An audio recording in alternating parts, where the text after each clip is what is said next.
ബാഗില് നീരുന്ന് ഉറങ്ങുവാണോ? ഞാൻ ഒരു പുതിയ സോഫ്റ്റ്വെയറിനെ പറ്റി ഇങ്ങനെ ആലോചിച്ചിരിക്കാന്നല്ലേ? സാറ് ഒന്ന് കാണുമ്പോൾ അങ്ങനെ തന്നെ പറഞ്ഞാൽ മതി.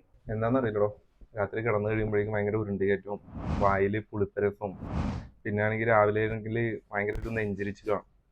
2-3 ആഴ്ചയായിട്ട് ഇതാണ് അവസ്ഥ. എന്നാ പിന്നെ നിനക്ക് ഡോക്ടറെ പോയി കണ്ടൂടെ? പിന്നെ ഈ കാര്യത്തിനൊക്കെ വേണ്ടി ഇനി ഡോക്ടറെ പോയി കാണാം. വേറെ പണിയില്ല, എനിക്ക് വേറെ എന്തോരം പണിയുണ്ട് ഇവിടെ. ഈ വ്യക്തിക്ക് നെഞ്ചരിച്ചിൽ ഉണ്ടാകുന്നു, രാത്രി കിടന്നുറങ്ങുമ്പോൾ ഉരുണ്ട് മുകളിലേക്ക് കയറുകയാണ്. ഇത് വയറ്റിലുള്ള ആമാശയത്തിലുള്ള ദഹനത്തിന് വേണ്ടി എല്ലാവർക്കും ഉള്ള ഹൈഡ്രോക്ലോറിക് ആസിഡ് അന്നനാളത്തിലേക്ക് അഥവാ ഫുഡ് പൈപ്പിലേക്ക് കയറുമ്പോൾ ഉണ്ടാകുന്ന രോഗമാണ്. ഇതിൻ്റെ ശാസ്ത്രീയ നാമം GERD എന്നാണ്, ഗ്യാസ്ട്രോ ഈസോഫാജിയൽ റിഫ്ലക്സ് ഡിസീസ്.